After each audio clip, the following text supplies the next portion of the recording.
레바논을 다녀왔습니다. 5일간의 짧은 일정이었습니다만 많은 것을 느끼고 또 많은 것을 보고 또 많은 것을 생각하고 또 기도할 수 있는 참 은혜로운 행복한 시간이었습니다.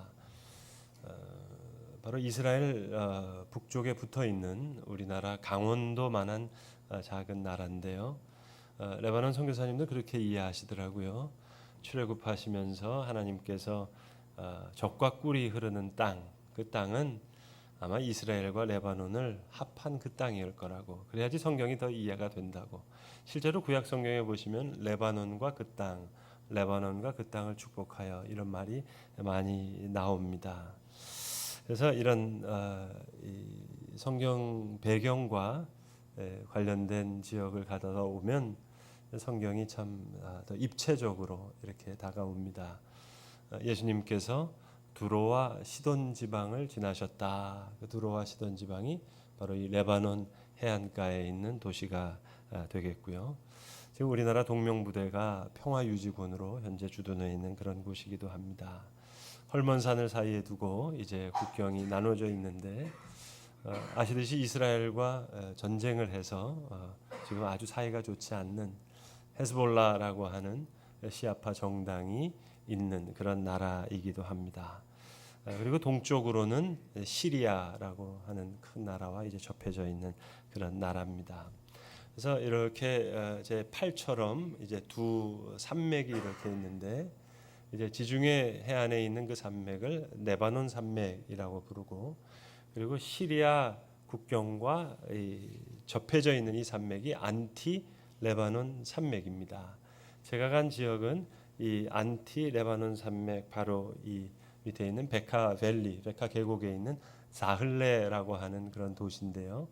인구 20만 명 되는 레바논에서 세 번째 큰 도시라고 합니다. 그러니까 이 안티 레바논 산맥을 넘어서 시리아 난민이 오는 거예요. 그러니까 우리 탈북인들이 탈북하듯이 브로커한테 한 100불 정도를 주면 이제 시리아에서 한 10시간 가까이 넘어온다고 합니다. 그러면 중간에서 군인들에게 이렇게 돈도 주고 하면서 넘어오는 거죠. 그 돈이 없는 사람들은 이제 시리아에서 오고 싶어도 올 수 없는 그런 동네였습니다. 거기 있으면서 레바논에 있으면서 시리아를 바라보면서 성경 구절 하나가 이렇게 묵상이 됐는데요. 왜 성경이 피부에 와닿는다 그러잖아요. 그러니까 그런 곳에 성경을 읽으니까 더 피부에 와닿는데 그게 어떤 장면이었냐면 누가복음 4장에 보시면 예수님께서 당신이 자랐던 고향과 같은 나사렛 회당에 오셔서 하시는 말씀입니다. 그러니까 나사렛 사람들이 뭐라고 얘기하는 거 아니? 가버나움에서 많은 기적을 이루었으니까 나사렛에도 와서 좀 기적을 행하라고 그렇게 사람들이 얘기합니다. 그 마음을 아시고 예수님께서 나사렛 회당에 들어가셨을 때, 자 너희가 가버나움에서 내가 행한 기적을 보고 이곳에서도 기적을 행하라 하는 말을 내가 듣는다는 것을 알고 있는데 그러면서 하시는 말씀입니다. 내가 너희에게 이르노니. 그러면서 무슨 말씀을 하시는 거 아니? 엘리야 시대 때 하늘이 막혀서 3년 6개월 동안 흉년이 들었을 때 이스라엘에 수많은 과부가 있었지만 그 중에서 엘리야가 보냄받은 사람은 오직 한 사람, 시돈 땅에 있는 사렙다 과부 한 사람뿐이었다. 그러니까 열왕기 17장에 나오는 구약에서는 사르밧이라고 나오고 신약에서는 사렙다라고 나오는데 그게 시돈 땅, 지금 레바논입니다. 그 레바논에 있었던 그 여인 사르밧 과부 한 사람에게만 엘리야가 보냄을 받았고 그리고 엘리사 시대 때는 수많은 나병 환자가 이스라엘에 있었지만 엘리사가 보냄받은 유일한 나병 환자는 수리아 사람 나만 뿐이었다. 그러니까 여러분 이스라엘 사람들이 이걸 들을 때 가만히 있었겠어요? 예수를 죽이려고 하잖아요. 산 낭떠러지에 가서 밀어뜨리겠다고 그렇게 예수를 잡으려고 할 때 예수님께서 피해 가시는 장면이 누가복음 4장에 나오는데 그 말씀을 이 레바논에서 시리아를 땅을 바라보면서 읽으니까 이거 뭐 회개가 절로 되더라고요. 말씀 읽는 것 자체로 그냥 은혜가 됐습니다. 사렙다의 과부 한 사람, 엘리야 시대.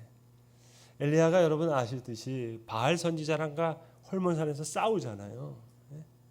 그러니까 정말 그랬겠더라고요. 이게 아까 말씀드렸듯이 두 계곡, 산맥이 이렇게 흐르니까요. 여기서 물이 내려오니까 이 백하 광야는요 비옥한 땅인 거예요. 바알 신이 다른 게 아니잖아요. 농경의 신, 풍요의 신이니까 여기는 포도도 많이 나고 농사가 잘 되고 그렇게 하니까 여기 바알의 신전이 있는 거예요.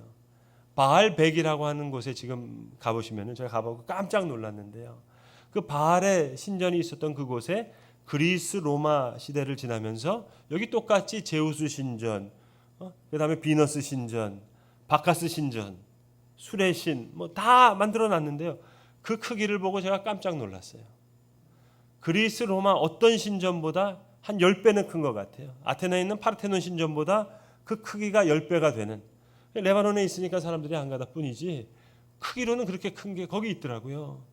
그러니까 엘리야가 그 바알신과 그렇게 싸울 때 그 엘리야 시대 때 그 엘리야가 수많은 과부가 있었지만 엘리야가 보냄받은 곳은 바로 그 사렙다 시돈 땅에 있는 그 한 사람뿐이었다. 그 말씀을 묵상할 때 많은 은혜를 받았습니다. 성경이 입체적으로 다가오고요. 마태복음 15장에 보시면 예수님께서 수로보니게 여인을 만나잖아요. 딸이 아파서 딸을 좀 고쳐달라고 예수님께 나왔는데 예수님 너무 매몰차게 거절하시죠. 너무 냉정하게 말씀하십니다. 자녀의 떡을 취하여 개들에게 던짐이 마땅치 않다. 그때 수로보니게 여인이 말하잖아요. 수로보니게라는 말 자체가 수리아라는 말과 페니키아라는 말이 합해진 말입니다. 그러니까 페니키아가 여러분 이 지중해 연안, 그러니까 베이루트가 한 200만 되는 제일 큰 도시라 그러고 트로폴리가 한 100만 되는 두 번째 도시라고 하는데 이 지중해 페니키안 사람들이 지중해에서 무역을 하는 그 사람들, 그러니까 수리아 출신에서 페니키아에 사는 사람 그 수로보니게 여인이, 그러니까 이 시리아 출신 레바논 여인이 하는 말입니다. 주여 올소이다마는 그러나 개들도 아이들이 먹던 부스러기를 먹나이다. 수로보니게 여인의 바로 이 땅의 여인이었구나 생각을 하니까 은혜가 되더라고요. 오늘 우리가 사도행전을 읽었는데요. 성경의 배경이 되었던 곳을 갔다 오면 성경이 좀 더 입체적으로 읽혀지게 되는데 오늘도 그렇습니다. 여러분 사도행전을 누가가 기록을 하는데요. 그럼 누가가 어떤 사람이냐? 어느 나라 사람이냐? 시리아 사람이에요. 수리아의 안디옥 출신입니다. 그러니까 예수 믿는 처음 기독교인들이 그리스도인이라 하는 이름을 얻었던 그곳, 그게 시리아의 안디옥이잖아요. 그리고 바울이 다메섹으로 가는 도상에서 부활하신 예수님을 만나죠. 그 다메섹이 시리아 땅이고요. 오늘 우리가 사도행전 16장 10절까지를 읽었는데 11절부터 보시면 사도행전을 기록하는 주어가 바뀝니다. 그전에는 누가가 어떻게 기록하냐면은 바울이 이런 일이 있었다. 바울의 일행에게 이런 일이 있었다. 루스드라 더베를 가다가 디모데를 픽업해서 이렇게 바울의 일행에 이런 일이 있었다. 쭉 이야기를 하다가요. 오늘 본문에서부터 주어가 바뀝니다. 우리가라는 말이 나오는 거예요. 그 얘기는 뭐냐면 요 시점부터 의사인 누가가 바울의 선교팀에 조인을 해서 같이 일행이 되는 거예요. 그러니까 성경학자에게 있어서 사도행전 16장 11절은 대단히 중요한 하나의 그 분기점입니다. 여기서부터 누가가 바울의 팀에 동역을 하게 되는 거예요. 같이 가게 되는 겁니다. 자, 그러면 하나 추론을 해봅시다. 과연 바울이 누가를 언제 어디서 어떻게 만났을까? 목사님 성경에 그거 안 나와 있던데요. 물론 성경에 안 나와 있는데요. 성경은 행간을 읽는 게 중요합니다. 성경의 행간에요. 하나님께서 많은 것을 숨겨두셨어요. 한번 생각해 볼까요? 바울은 몸이 많이 아픈 사람이었어요. 저는 비교적 건강해서 잘 레바논을 다녀왔습니다. 물론 일교차가 좀 심해가지고 감기가 좀 걸렸습니다. 낮에는 한 38도 되고 또 저녁에는 좀 선선하니까 감기가 걸렸는데 바울은 감기 정도가 아니잖아요. 몸이 많이 아픈 사람이에요. 자, 그런데 지금 오늘 본문에 우리 6절부터 읽었는데 여러 지명이 나옵니다. 지명이 나오는데 지금 바울이 드로아까지 왔다 이렇게 기록되어 있어요. 터키의 끝 드로아까지 왔다. 터키를 여행하신 분들은 트로이라는 곳을 가보셨을 거예요. 트로이 목마라고 유명한 그 트로이가 성경에 나오는 드로아입니다. 그래서 이 터키의 끝 이스탄불 옆에 있는 이 드로아까지 왔다가 이제 계획은 다시 터키 지방 소아시아 지역을 돌아보는 거였어요. 근데 성경에 보시면 예수의 영이 아시아로 가는 것을 허락지 않았다 하는 본문이 나옵니다. 자, 그러니까 지금 바울이 드로아에서 예수의 영이 허락지 않는 거예요. 여러 가지 길이 막혔어요. 이제 몸이 아프기 시작하는 겁니다. 그렇다면 누가는 어디서 개업을 했을까요, 여러분? 목사님 성경에 안 나오는 거 왜 자꾸만 물어봅니까? 근데 추론해 볼 수 있다니까요. 제가 추론하는 걸 한번 들어보세요. 마게도냐 여기서부터 이제 복음이 아시아에서 유럽으로 넘어가는데요. 마게도냐 지금 그리스 마게도냐의 첫 성이 빌립보입니다. 그래서 제 생각에는 빌립보에 점을 찍고 그리고 터키의 트로이 드로아에 점을 찍어서 요것을 지름으로 한 원을 동그랗게 컴퍼스로 그리면 그 안 어디엔가 누가의 개업한 병원이 있지 않을까.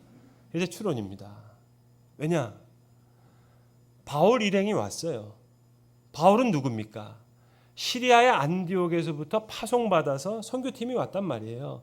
자기 고향에서 온 선교팀이에요. 근데 그 목사님이 지금 아파요. 바울이. 그러면 누가 왕진을 가야 될까요?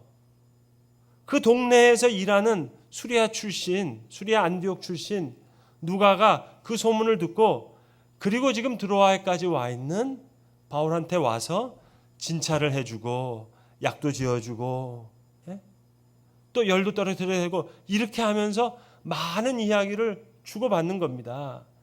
제가 5일 동안 있으면서 선교사님과 이런 얘기 저런 얘기 많이 주고받는 것처럼 분명 우리 본문에 보시면 바울이 밤중에 자는 중에 환상이 나타나서 마게도냐 사람이 나타나서 건너와서 우리를 도우라 하는 환상을 봤다.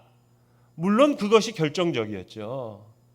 그러나 그 뒷 배경에는 많은 사람들 마게도냐에서 오고 가는 사람 드로아에 있는 사람을 통해서 복음이 저 유럽 땅 마게도냐 지방에서도 필요하다는 얘기를 바울이 많이 듣고 고민하고 기도하고 하는 와중에 결정적으로 밤중에 하나님이 환상을 보여주시는 거예요. 마게도냐 사람들이 건너와서 우리를 도우라 하는 것을 보고 우리가 곧 마게도냐를 떠나기로 결단하니 하나님께서 저 사람에게도 복음을 전하라고 우리가 확신하였더미로다. 오늘 성경의 얘기는 그렇게 이야기가 이어지고 있습니다. 그래서 우리가 드로아에서 배를 타고 떠나 사모들에게로 직행하여 이튿날 네아폴리로 가고 거기서 빌립보에 이르니 이는 마게도냐 지방의 첫 성이요.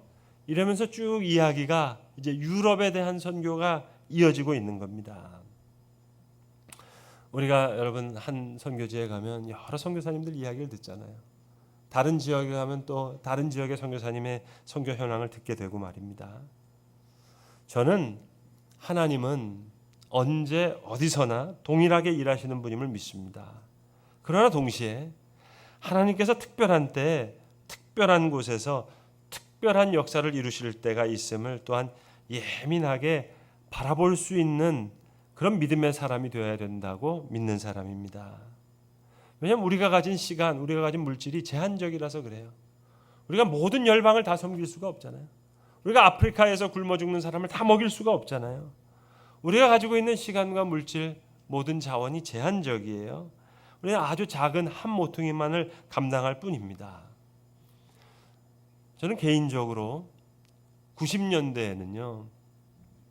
하나님께서 러시아 땅에 참 귀하고 놀라운 역사를 많이 이루셨다. 저는 그렇게 믿고 있는 사람입니다.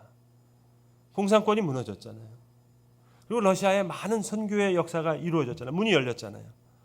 제가 10년간 미국에서 유학을 했는데요. 7년 동안 남가주에 있었을 때 한 교회를 섬겼는데요. 그 한인교회는 러시아 선교를 열심히 하던 교회였어요. 지금 보면 지금 우리 송도 예수만교회랑 교인 수가 좀 비슷했던 것 같은데 제가 볼 때는 그 교회가 감당하기 버거울 만큼 매달 수많은 그 신학생 장학금들을 교인들이 그렇게 많이 보냈어요. 그래서 저는 미국 한인 2세들 한국말 잘 못하는 영어만 하는 그 팀들 선교팀들 이루어가지고요. 그때만 하더라도 저와 제 아내가 젊어가지고 또 아이가 좀 늦어서 아이들 없을 때 한 10명 되는 이 청년들요. 저 신혼집에 불러다가 며칠씩 숙박하면서 감자 먹이고 이러면서 막 등산시키고 기도하고 준비해가지고 선교 가고 그랬거든요. 7년 동안 이 교회는 매년 러시아에 선교팀을 보냈어요. 그리고 한국에 와서는 2000년대에는 저는 중국 선교에 관심이 많았습니다.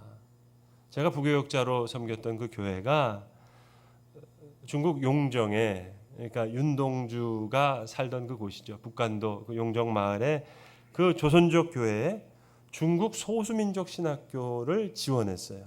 그 운영비를 제가 부교역자로 있었던 교회가 지원을 했는데 조그마한 강의실 그리고 사람들 묵을 수 있는 기숙사를 해놓고 중국의 여러 소수민족들이 있잖아요. 그 소수민족들에서 신학생들을 데리고 와서 6개월씩 1년씩 먹이고 입히고 성경 보게 하고 기도하게 해서 그들을 소수민족으로 다시 보내는 거예요. 그래서 거기서 이제 교회를 세우게 하는 겁니다.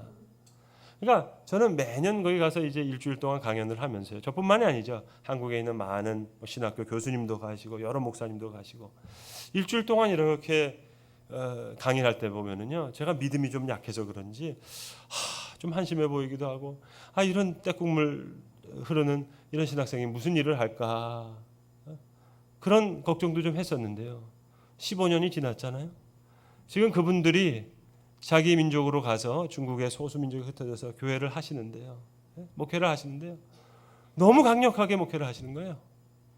죄송하지만 송도 예수만교회보다 몇배 큰 교회를 목회하시는 거예요. 그때도 생각했어요. 한국 교회가 중국 교회를 도울 수 있는 기간은 길지 않을 거다. 10여 년 전만 하더라도요. 중국 선교를 이야기하는 시대인데 이제는 시대가 바뀌었어요. 선교 중국을 이야기하는 시대가 왔어요. 중국 교회 지도자들이 제주도에 모여서요. 선교 중국을 얘기하는 2030년도가 되면 중국 교회가 많은 선교사들을 이슬람 지역 소수민족들 해서 우리가 선교 운동을 일으키겠다고. 그러니까 하나님이 특별히 집중해서 일하는 시간과 일하는 곳이 있다고 저는 믿습니다. 분명히 우리 교회는 여러분 잘 아시듯이 북한 선교를 위해서 기도하는 교회입니다.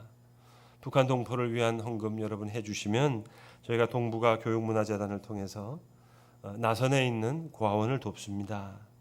저는 미래에 하나님께서 북한 교회를 통해서 하나님의 놀라운 일을 하실 거라고 믿고 있는 사람입니다. 그러니까 우리가 선교가 후원하는 것도 귀하고 기도하는 것도 귀한 일인데 또 한편으로는 선교지에 우리 단기 선교팀들도 다녀오고 교인들도 다녀오면 관심도 더 많아지고 더 쉽게 마음을 품고 기도하게 되잖아요. 우리가 다음 주에도 우리 청년부가 우리 몽고로 단기 선교팀을 떠납니다. 몽고만이 아니죠. 매년마다 우리 태국으로 가기도 하고 일본으로 가기도 하고 중국으로 가기도 하고 필리핀으로 가기도 하고 모든 지역이 다 귀한 의미가 있죠. 또 북한 선교를 위해서 우리가 화목의 직분자로 이를 위해서 기도하고 준비하는 것만도 의미 있는 선교사회라고 저는 믿고 있는데 제 목회적인 숙제가 하나 있었어요. 근데 북한은 우리가 자유롭게 왔다 갔다 할 수가 없잖아요. 그 북한 선교를 훈련하는 의미에서라도 어떤 특정한 선교지를 교회가 교회적으로 마음에 품고 함께 좀 마음을 모을 수 있는 그런 선교지를 찾아야 되겠는데 이게 제 목회적인 하나의 숙제였어요. 이런 고민 속에서 생각한 것이 시리아 난민 선교였습니다. 그리고 저희 교회가 도우려고 하는 김영하 선교사님은요. 저와 개인적으로 친분이 없는 분이에요. 저는 미국에서 유학 중에 7년간 선교대학원에서 유학을 했기 때문에 제가 알고 있는 선교사님들이 제법 많습니다. 여러 곳에 흩어져 있어요.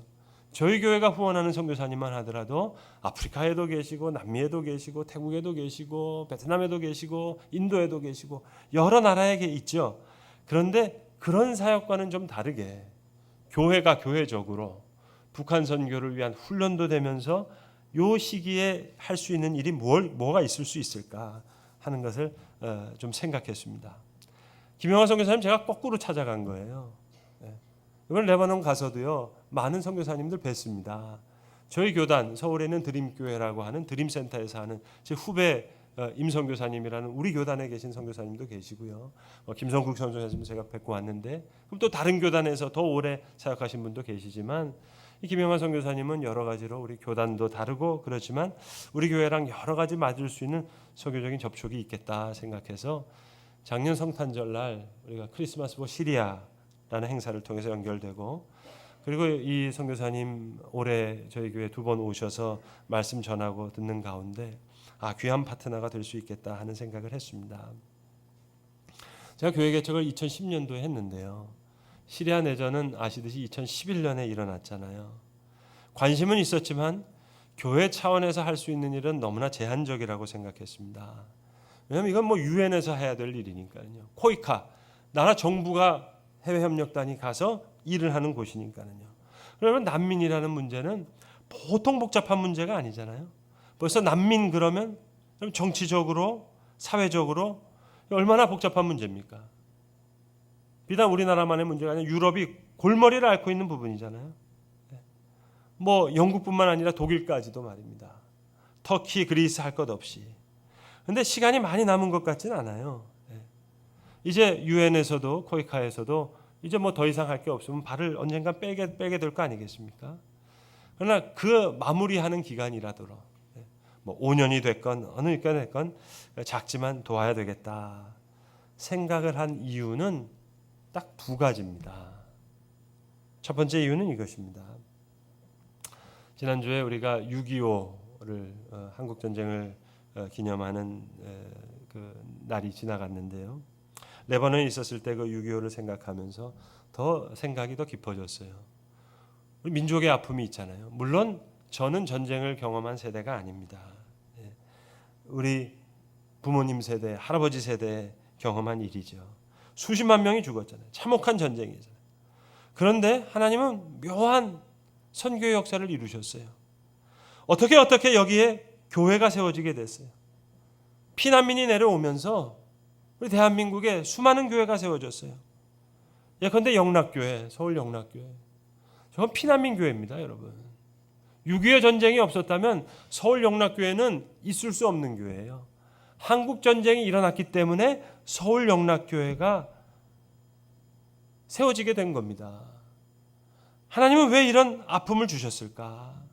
전쟁을 통해서 사람들의 마음이 가난해졌어요. 피난민들의 마음이 가난해졌어요. 하나님께 부르짖었어요. 하나님께서 놀라운 은혜의 축복을 우리에게 주셨어요. 제가 갔던 그 기간 동안에요. 포항에 있는 한 작은 교회가 열흘 동안 단기 선교를 오셨어요. 주일 2번을 껴서 오늘까지 이제 사역을 하시는데, 근데 교인 수는요 한 30명 채 안 되는 작은 교회예요. 근데 목사님과 나머지 교인들은 포항에 계시고 사모님이 한 10분 정도, 한 50 전후 되시는 집사님들, 그러니까 60대도 몇 분 계시고 그렇게 오셔가지고요 거기서 사역을 하는데요. 한국교회 희망이 있구나. 정말 하나님께서 한국교회를 사랑하시는구나. 그걸 느꼈어요. 같이 신방을 가고 그분들 거기서 그 난민 캠프 텐트에서 들어가서 하룻밤을 주무시는 거예요. 그들이 먹는 걸 먹고 교회에서 이 청소년들 직업학교를 하잖아요. 그러면 거기 다니는 학생 그리고 거기 있는 스텝집을 이제 홈스테이를 하는 거예요. 여기 학생과 스텝들은 교회에 나와서 예수를 믿지만 그 대가족이 사는 그 집에는 다 예수를 믿는 게 아니잖아요. 그러니까 그 집에 들어가서 하룻밤을 묵으면서 이제 기도해주고 하는데요. 이제 제가 그 포항에 있는 그 3분 집사님, 제 또래 되는 집사님들이라고요. 같이 이제 한 그 캠프에 신방을 갔어요. 처음에는 이제 선교사님이 통역을 하시잖아요. 아랍어로 통역을 하는데, 예? 제가 그때 알았어요. 아, 선교는 언어로 되는 게 아니구나. 언어가 되니까는요, 통역하시는 분들한테 모든 게 집중이 되는 거예요. 선교사님한테 집중이 되는 거예요.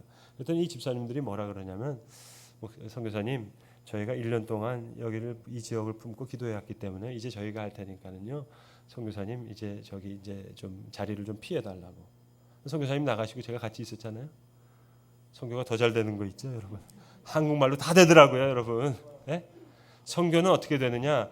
교양을 버릴 때 되더라고요, 여러분. 예? 몸짓 발짓하면서 남편들 뭐 슬프잖아요. 많은 거 있잖아요. 그를 기쁘게 하기 위해서 같이 춤을 추고 하고 그러면서 아픈 데 있으면 같이 기도해주고 그러면서 말이 안 통할 것 같죠, 여러분. 영적인 동물이기 때문에 다 통하는 거예요. 통하는 거. 아, 하나님께서 한국 교회를 사랑하시는구나. 세계 어느 나라 어느 민족을 가보세요. 이처럼 우리처럼 이렇게 열심히 모이고 열심히 기도하고 열심히 선교하는 교회가 있는지. 그래서 아직까지 하나님께서 한국 교회를 사랑하시는 거예요, 여러분. 저는 우리 교회도 한 청년들 한 3분의 2, 그 청년들 부모 세대 되신 분 한 3분의 1 이렇게 섞어서 한번 가시면 참 좋겠다. 물론 가시는 거 힘들겠지만 저들에게는 희망이에요, 여러분. 그냥 같이 놀아주는 것, 먹고 자는 것. 목사님, 저는 아무 은사가 없는데요. 아니, 그래도 하실 수 있어요. 가서 하룻밤만 주무시면 되는 거예요. 우리가 6.25를 겪은 건 아니지만 우리 부모 세대가 겪었다는 그 이유 하나만으로도, 우리가 그 후손이라는 것만으로도 저들에게 위로가 되는 거예요. 60년 전, 70년 전 얘기가 저들에게 소망이 되는 거예요. 사도행전 11장에 보시면 시리아의 안디옥 교회의 이야기가 나오죠. 선교가 시작됐던 그곳이 시리아의 안디옥입니다. 바울과 바나바를 파송했던 교회예요. 거기서부터 시작된 선교의 역사가 130여 년 전에 조선 땅으로 이어졌어요. 여러분, 시리아 내전, 또 레바논도 30년 동안 내전이 있었잖아요. 공부해 보면은요, 너무 복잡합니다. 국제 정치가 많이 얽혀 있고요. 그리고 짧은 시간에 다 설명드릴 수도 없고 뭐 다 설명드릴 만큼 제 지혜가 깊은 것도 아니지만 수니파와 시아파 사이에 이거 1000년 넘는 싸움, 이게 내전으로 이어지는 거예요. 그럼 이 전쟁을 통해서 이슬람의 실체의 한 부분들을 발견하게 되는 거예요. IS에 대해서도 스스로 알게 되고 말입니다. 저들이, 그 아랍 이슬람 사람들이 교회를 찾아오는 거예요. 제 발로. 상상할 수 없는 일들이 이루어지는 거죠. 물론 그렇게 교회에 왔다가 다시 이슬람으로 돌아가는 사람도 있지만 그래도 복음의 문이 열려지는 거예요. 또 그들 중에서는 또 소수의 복음에 헌신된 사람들은 자기 민족을 품고 다시 시리아로 돌아가겠다는 거예요. 거기서 복음을 전하겠다는 거예요. 그런 복음 전도자들로 살아가겠노라고 결단하면서 기도하고 예배하고 준비하고 있는 무리들이 있다면 그 수가 적다 하더라도 그 일을 함께 돕는 일, 참 귀한 일이겠다. 그 확신을 얻게 됐어요. 전 솔직히 이런 생각까지 했어요, 여러분. 아, 선교는 정말 하나님이 하시는구나. 땅끝까지 이르러 내 증인이 되리라 하셨는데 우리가 선교 안 하니까 하나님이 하시는 거예요. 때로는 전쟁과 같은 아픔을 통해서 시리아 내전, 레바논 내전, 시아파, 수니파과의 이 싸움의 내전, 이슬람의 실체를 저들 스스로 알게 할 수 있도록, 그리고 안디옥 교회에서 교회가 시작되었듯이 그리스도인이라는 이름이 처음 이루어졌듯이 다메섹 도상에서 바울이 변한 것처럼 저 안에서, 저 난민 속에서 다시 시리아로 돌아가는 민족 가운데 복음의 씨앗이 심겨질 수가 있다면 여러분, 북한 선교도 그렇게 이루어지지 않겠어요? 여기 탈북민들이 여기 와서 복음을 알게 되고 저들을 통해서 다시 복음이 그 땅으로 들어가고, 저는 이 모습이 제 눈에는 이렇게 겹쳐 보이더라고요. 예수님이 나사렛 회당에서 하셨던 말씀의 정신으로 돌아가서 사렙다의 한 과부처럼, 수리아 사람 나만처럼, 수로보닉의 여인처럼 저 땅에 한 사람만이라도 세워진다면 이게 참 귀한 일이겠다. 올해 초에요, 일반 극장에서 상영된 가버나움이라는 영화를 보고요, 그 영화 배경이 레바논이었기 때문에 꼭 한번 가보고 싶었어요. 직접 가보니까 영화가 아니더라고요. 팔레스타인 난민 문제, 뭐 시리아 난민 문제, 너무 복잡해요. 영화에 나오는 얘기가 그대로더라고요. 도울 수 있을 때 도와야 되겠다. 유엔과 코이카가 이제 우리 도울 만큼 도왔고 이제 발 빼겠다 하는 그 마지막 순간이라도 그 땅에 소망을 품고 일하시는 선교사님들 계시면 미력 하나만 그 선교사님들의 일을 좀 도와줘야 되겠다. 몇 년간이라도 제가 가진 느낌입니다. 물론 너무 미묘하고 어려운 문제가 많죠. 그러나 그 교회에서 청소년 학교를 하면서 예배하고 기도하면서 사람을 키워내는데 우리가 함께 할 수 있다면 저 사람들을 돕고 있는 그 사람들을 우리가 돕는 일, 하나님 기뻐하시는 일이겠다. 오늘 본문에 보시면 우리가 곧 떠나기를 힘쓰니 바울과 디모데의 선교 일행에 이제 누가가 다시 합력하면서 우리가 되었듯이 작년에 우리가 작게 한 크리스마스 시리아라는 행사가 올해에도 또 앞으로도 성탄 헌금만이라도 이제는 다 저쪽을 향해서 드려야 되겠다. 그래서 저에게 희망이 되고 소망을 두어주는 그런 사람이 되어야 되겠다 하고 생각하고 돌아왔습니다. 바울에게 보여주었던 밤중에 나타난 환상 같은 그 환상을 본 것은 아닙니다. 그러나 90년대 러시아 땅을 위해서 2000년대 중국 제한된 자원이지만 우리 단기 선교팀들 또 교인들 마음에 품고 교회적으로 품고 기도하는 선교지가 되면 사르밧의 과부, 나만 장군, 수르보니게 여인의 믿음이 저 땅에서만 이루어지는 것이 아니라 우리 이 땅에 우리 가운데 수르보니게 여인과 같은 믿음의 사람들, 엘리야가 보냄받은 사르밧 과부와 같은 믿음의 여인들, 엘리사가 수많은 나병 환자가 있었지만 보냄받은 수리아 사람 나만 같은 믿음의 사람들이 저 땅만이 아니라 우리 가운데도 세워질 것이다 하는 생각을 하고 기도하면서 이 일에 귀하게 쓰여지는 우리 교회와 성도가 되기를 기도했습니다. 기도하겠습니다. 아버지 하나님, 바울의 일행을 곧 떠나게 힘쓰도록 애쓰신 성령의 선교의 역사가 세우신 교회와 성도들 가운데 임하게 하여 주셔서 교회가 교회되고 또 복음이 복음되는 선교적인 역사에 귀하게 쓰여지는 세우신 교회와 성도들 되게 하시옵소서. 우리 주 예수 그리스도의 이름으로 기도합니다. 아멘.